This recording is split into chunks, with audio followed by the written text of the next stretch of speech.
This podcast is brought to you by sarahraven.com, which is home to everything you need for a truly beautiful and productive garden. You'll also find great and essential gardening kit and stylish, lovely things to have in your house to bring the outside indoors, all inspired by the garden and the house being tied together.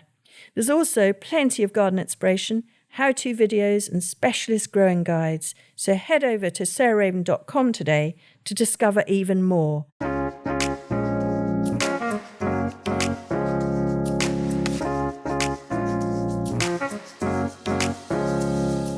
Welcome to Grow, Cook, Eat, Arrange, the podcast of me, Sarah Raven, and roving guests.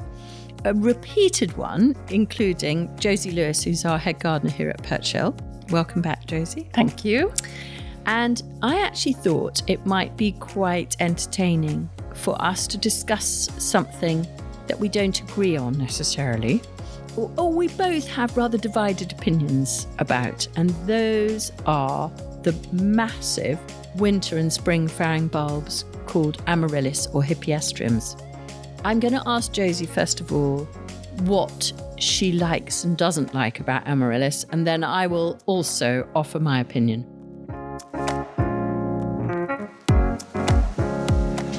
So Josie, tell me about the pros and cons in your personal aesthetic view of Amaryllis.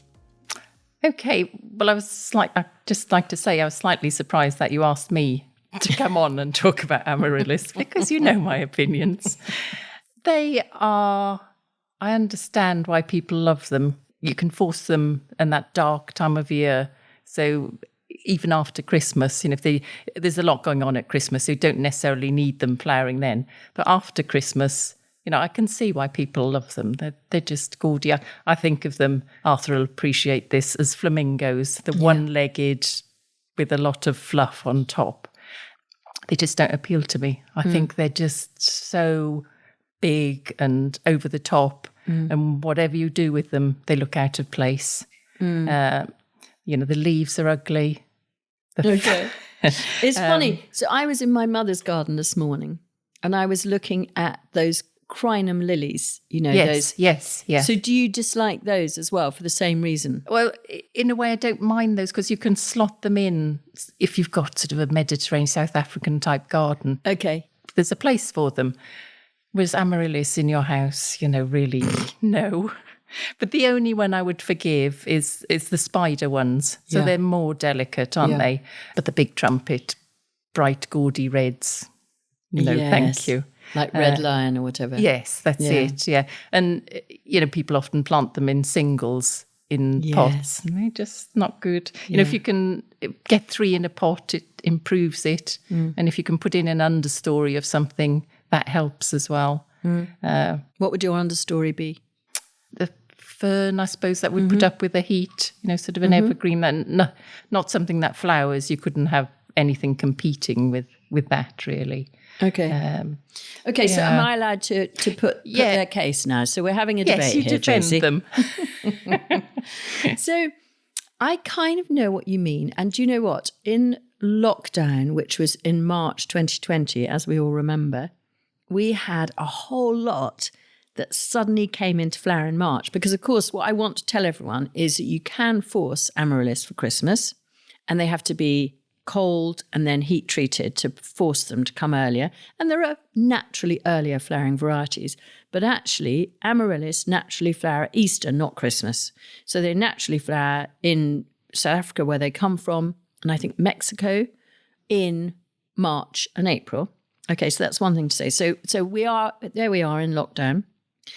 And my family was here, which was completely and utterly lovely, living here. And in the classroom, in the school, we had about 30 Amaryllis bulbs that had been collected over the years. And they were on a shelf in a sort of quite darkish classroom. And initially, when they came into flower, I was just wowed by them. I thought, I'm so grateful to you because you're looking so sort of splendid from the last week of February and through and into March. And then we were all in there in lockdown because we had sort of home office, obviously the first time, and a lot of people were working in there. I mean, my 2 kids, and we all got to really hate them. And so I do know what you mean because of the chunkiness and the gaudiness and the sort of overall rubberiness of and the them. toppling. And the toppling. So they do need careful staking. But, I'm here as their proponent.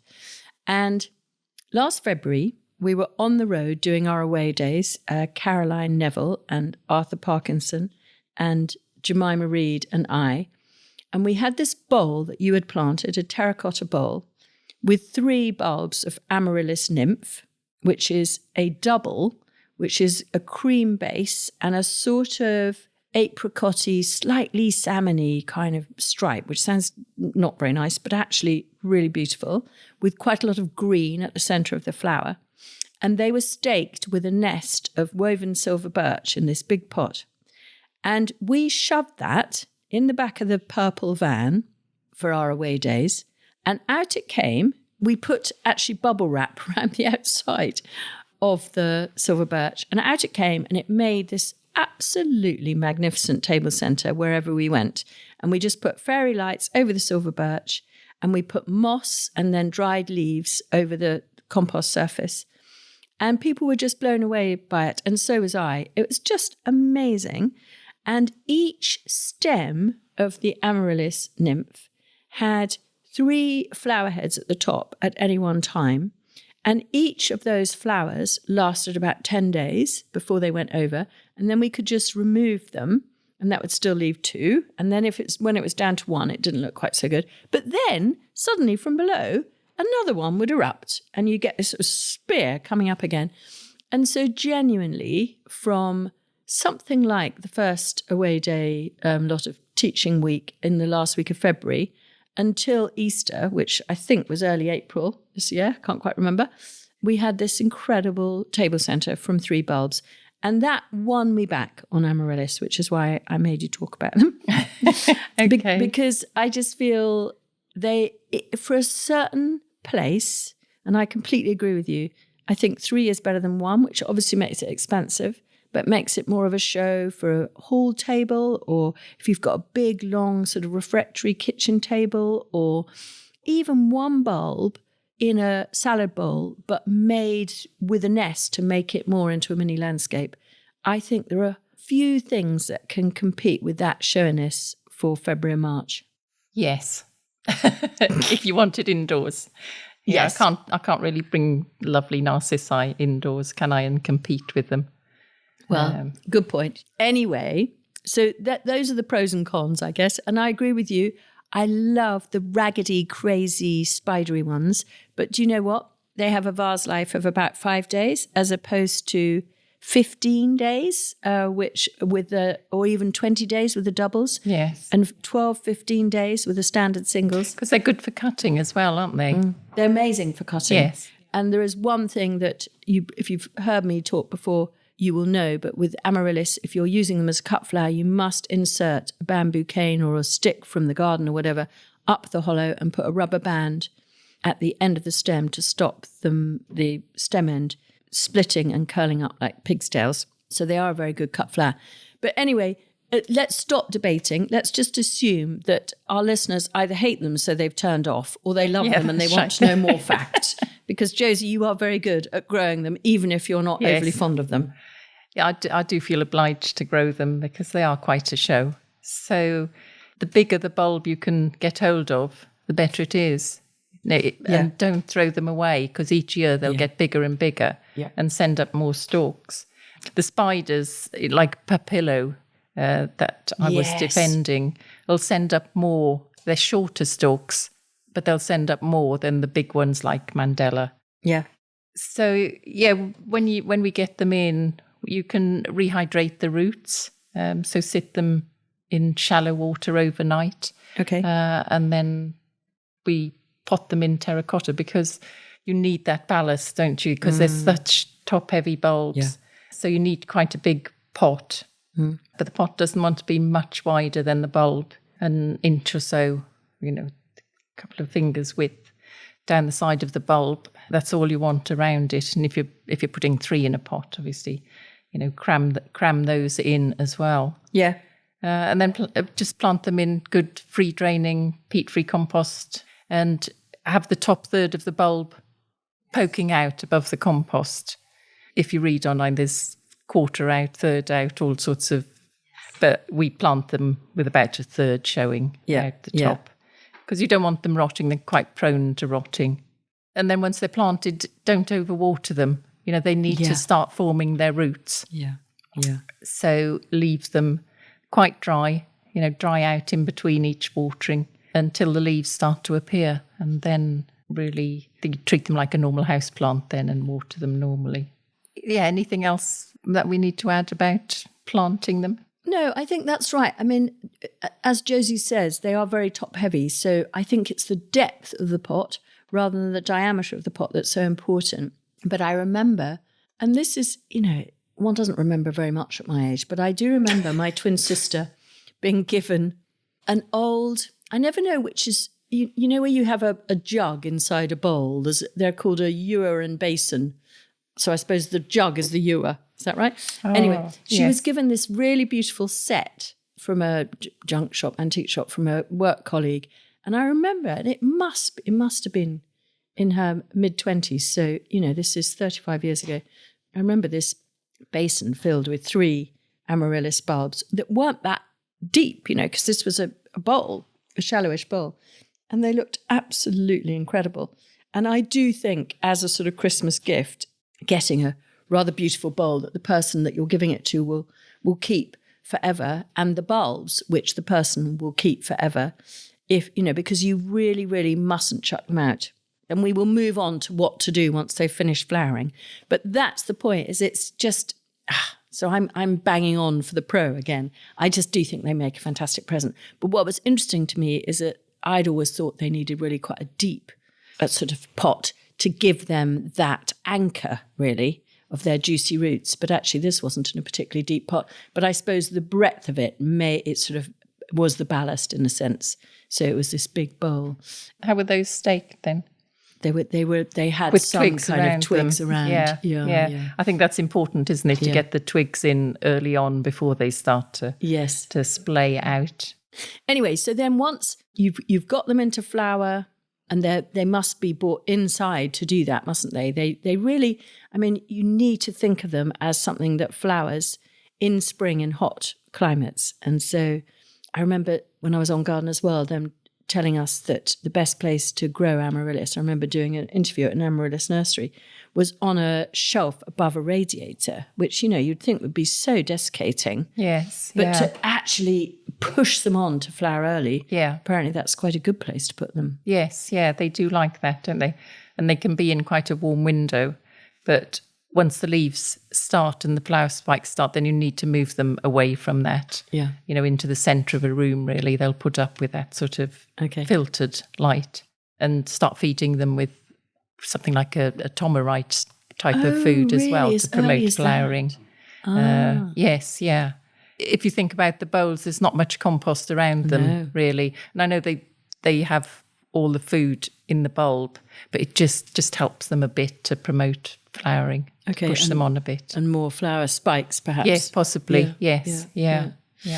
Okay, and then, so once you've got them into flower and they're flowering away, then how to sort of keep them going as long as possible, I suppose, is temperature, isn't it? So keep it very... cool them down. And pretty constant. Yeah. Not sort of swinging up and down, up and down too much. Well, it's the trouble with our centrally heated homes, isn't it? It's, cold at night, really warm in the daytime sometimes. Yeah. It's sort of a quite ambient temperature. Whatever you can, that would be the best place for them. Yeah. And then what? Like you were describing, deadhead them, pull off the spent flowers.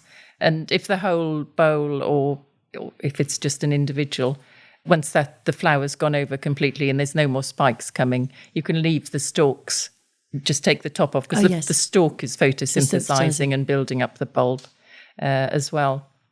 Once the stalk goes yellow, then you can cut that down. And just leave them, keep them, you can still feed them at that stage, because you're building up the bulb as much as possible. And then once it comes to early summer, you can put them outside if you've got somewhere dryish. You don't want them in soggy, but they'll just carry on green Some will just carry on through the summer. They'll just keep their leaves, and they get a bit tatty, don't they, over the summer? And then you've got to decide, shall I cut them off at some stage and let them dry out? And they just need a dormant period, late summer going into autumn. Yeah, and they must have that, mustn't they? Because otherwise they then don't. That doesn't promote the flower. That's it. Yeah, they need that. Spark off the flower production. Yeah, so keep them cool and dry then for a couple of months, I would think. And then you start it all over again. Okay, well, I think you're pretty loud and clear what Josie thinks of Amaryllis, but I hope I've put a case enough. I mean, I just think, I remember Arthur saying they were the flamboyant clowns of the winter house. And I kind of agree with him. I just think once the Christmas decorations have gone and the tree's down and it's all feel a bit dismal. I mean, you've got hyacinths, which I love because of the fragrance. But then, by February, March, even they're beginning to tire and the paper whites have gone. And that's the moment, I think, for Amaryllis to really be centre stage. But Josie, let's just move off them then and just you give us the things that you would rather have as alternatives in the house to really cheer the mood for sort of mid-February to when the tulips come out kind of 6 weeks later. Yes. Well, Hellebores will be in their prime. Yep. So you have them in smallish terracotta pots and then you can bring them indoors. If you've got a party or something, just bring them in. But they need to go out as well. They can't be hot for weeks on end. They're temporary housemates. Yes, temporary, yes. And there's the Hellebores niger, which we all know is the Christmas rose. And then there's the newer ice maiden, which is the same but bigger flowers, which are really nice.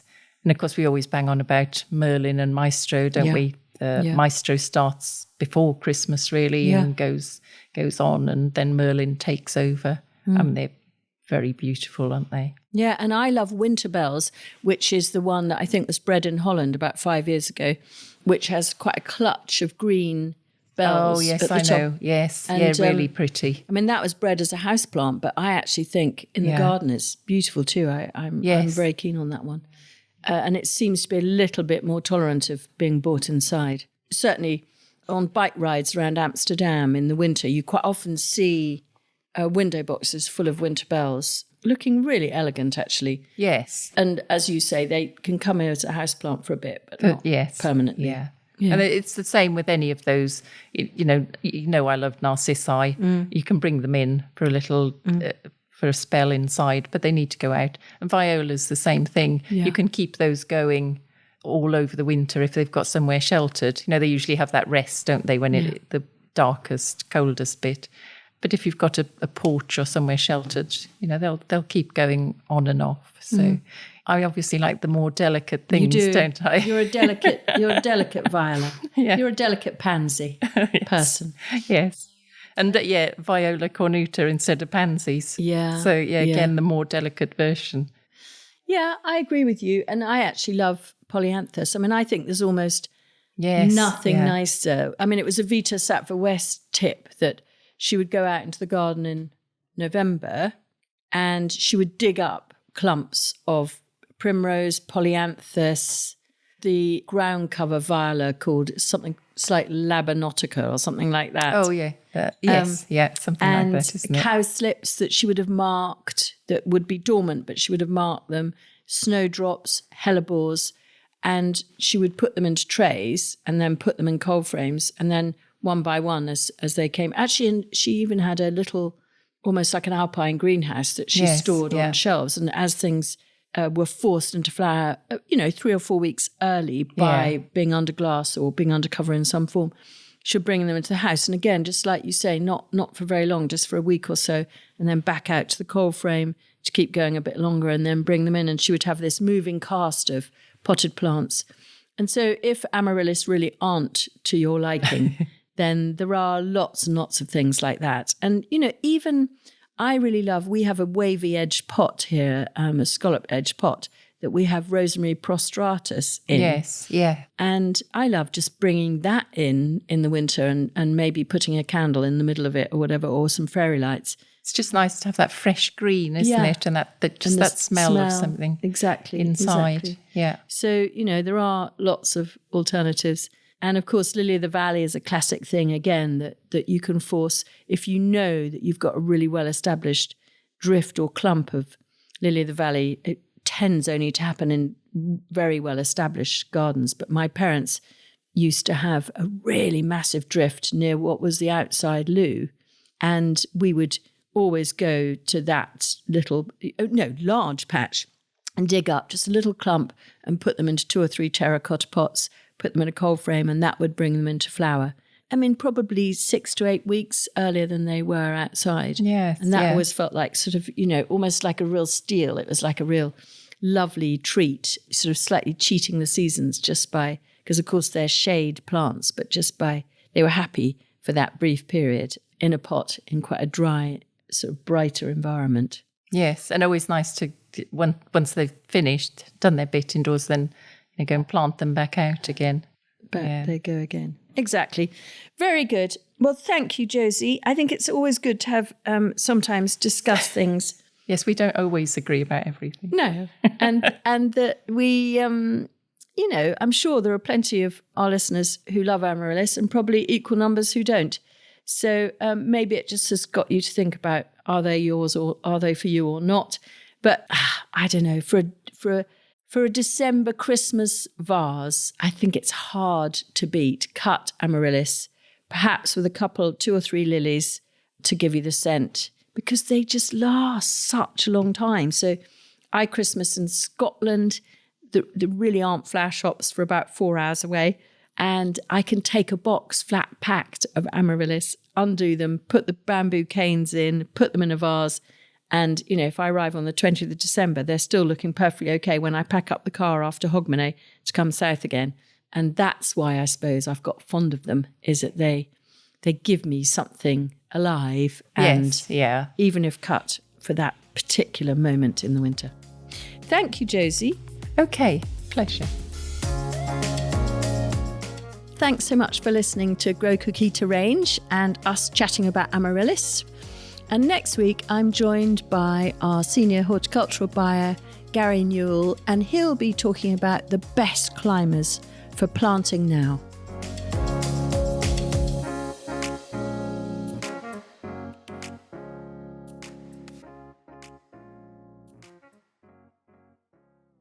You can find more information, photos and advice sheets on all the plants and recipes we talk about on this podcast by heading to the show notes or at sarahraven.com/podcast.